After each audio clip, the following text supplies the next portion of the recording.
Edouard, alors tu fais partie de la start-up Skylight, lumière au pluriel de la nuit en français. Pourquoi cette start-up? Alors en fait, Skylight, on veut permettre aux passagers des compagnies aériennes de voyager dans leur propre cinéma personnel. C'est ça? Exactement. La bulle, c'est ça. Le cinéma, c'est ça. On met un casque de réalité virtuelle et on se retrouve en fait en face d'un écran géant dans lequel on peut regarder les derniers films hollywoodiens. Complètement immergé alors? Complètement immergé, comme dans une salle de cinéma. Donc en fait, ça remplace les écrans qu'il y a dans les tout petits écrans là qu'il y a dans les avions avec les écouteurs plus ou moins personnels. Exactement. En fait, ça vient à côté. Tu peux avoir le choix. Les compagnies qui décident d'avoir la solution, généralement, ont aussi des écrans. Donc c'est vraiment apte au passager de demander son Sky Theater, comme on l'appelle, pour s'immerger dans son petit cinéma privé. Et alors du coup, contrairement aux petits écrans dans les avions, on peut voir des films en 3D dans cette bulle-là? Alors c'est l'avantage, on utilise en fait les mêmes technologies que la réalité virtuelle. Ah d'accord, ça vient de la réalité virtuelle. On projette des films en 2D et en 3D. D'accord, donc au choix. Et exactement, au choix. En fait, dans le catalogue de films qu'on propose, on va voir certains titres en 2D, certains en 3D. Comme au cinéma finalement. Comme au cinéma. Et dans quelle compagnie aérienne on peut les trouver déjà? C'est déjà commercialisé? On peut déjà les utiliser? Oui, alors l'année dernière, on a fait beaucoup de tests avec plus de 7 compagnies différentes. Il y a plus de 300 vols qui ont été effectués. La majorité des gens adorent la solution, ils recommandent, ils l'utilisent pendant 4 heures. Et depuis janvier, il y a les premières compagnies qui l'ont déployé. Donc Cocorico, XL Airways a été notre premier client et partenaire, donc compagnie française qui nous accompagne dans le développement et qui a la solution à bord depuis janvier.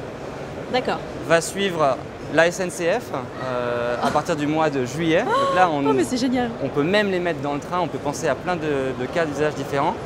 Et à partir du mois d'août, ça a été officialisé la semaine dernière, c'est Air France qui déploie la solution.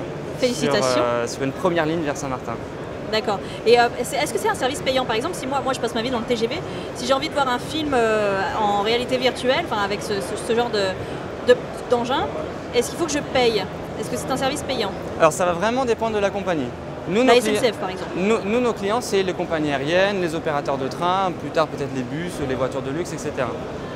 On leur lise, en fait c'est une location d'un package qui inclut du contenu, les lunettes et du service, de la maintenance. D'accord.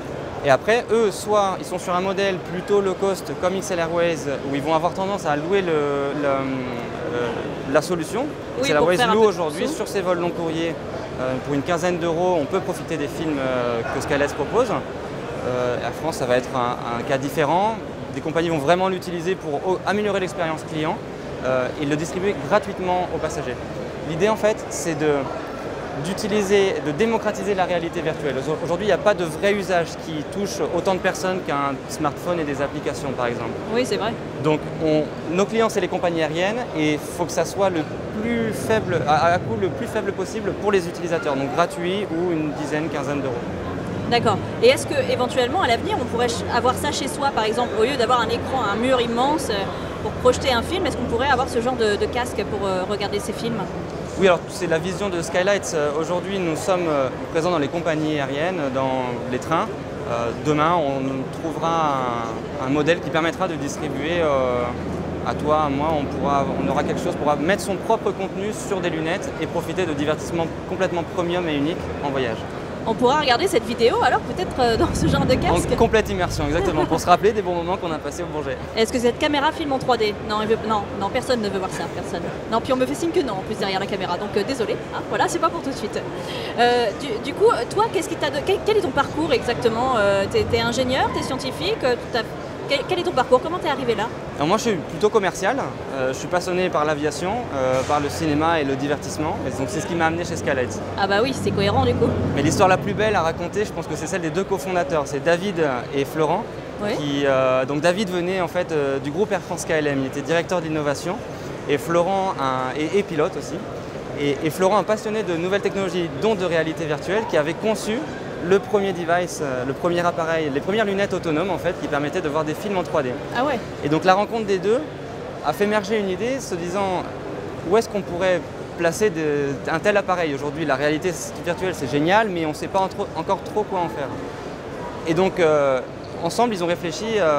L'aviation est venue très rapidement du fait du background de David dans l'aviation. Parce que les compagnies aériennes aujourd'hui, je pense qu'elles détestent même plus que nous ces petits écrans qu'ils mettent dans les sièges. Ils coûtent très cher, jusqu'à 20 000 $ pour installer un siège Ah oui, quand Et même. je te parle même pas du prix des contenus, de la maintenance et des coûts que ça implique d'avoir un système qui ne fonctionne pas. Donc, elles utilisent Skylights aujourd'hui pour, comme un moyen flexible d'apporter un service encore plus premium que ce qu'ils proposent actuellement à leurs passagers. Et est-ce que c'est Skylights qui a un avis sur les contenus à diffuser dans les casques ou est-ce que ce sont les compagnies aériennes respectives? Alors aujourd'hui c'est Skylights. En fait on maintient c'est votre catalogue. Exactement, on maintient une relation directe avec les studios de production, donc on paye des droits d'auteur en fait aux studios. Oui, oui. On est distributeur de contenu, distributeur de films.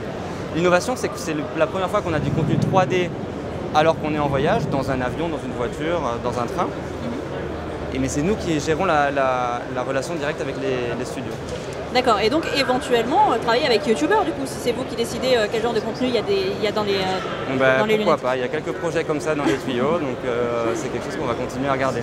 Est-ce que du coup, comme c'est vous qui avez la main, qui donnez vos avis sur les contenus, est-ce que par exemple il n'y aurait pas une idée comme ça, je pense au film Gravity, mais est-ce qu'il n'y aurait pas des films où je sais pas, aller voir des réalisateurs qui feraient des films exprès pour ce genre de lunettes, pour être vraiment en immersion. Je pense par exemple à des reportages de missions spatiales ou ce qu'on fait par exemple à la Géode, ce genre de choses vraiment pensées pour ce genre de lunettes. Est-ce que c'est quelque chose qui vous intéresserait ça? Complètement. Et aujourd'hui, en fait, la production de contenu en 3D, en réalité virtuelle, reste très complexe et c'est vraiment le bottleneck pour massifier la distribution de ce contenu. Mais de plus en plus, les studios vont vraiment se tourner vers ce genre de technologie parce que c'est l'avenir et on va enrichir nos catalogues avec du contenu, peut-être dans l'avion, en fait, ça ne sera pas forcément de la 360, mais on se limitera à 90 ou 180 degrés. L'idée, ça sera d'explorer un environnement, aussi petit soit-il, mais d'avoir quand même cette innovation dans l'usage, qui n'est pas juste regarder un film en mangeant son repas froid, mais vraiment de pouvoir regarder de manière complètement premium et innovante d'un contenu qu'on n'a jamais vu auparavant. Par exemple, et est-ce que par exemple, je sais qu'il existe des panoramas 360 de Curiosity par exemple sur Mars ou de sondes spatiales comme ça, est-ce que ce serait quelque chose qui serait diffusable dans ce genre de lunettes? Encore une fois, 360 pas dans 360, un avion, je ne pense pas, mais on le limitera. Mais à 180 par exemple. On trouvera en fait un trade-off entre les deux. Et visiter Mars depuis le ciel. Voilà, depuis un avion. On s'en approche, on n'y est pas tout à fait, mais peut-être qu'on pourra voir Mars depuis Skylight. Ce serait une super étape. Exactement. Merci beaucoup Edouard. Merci à toi.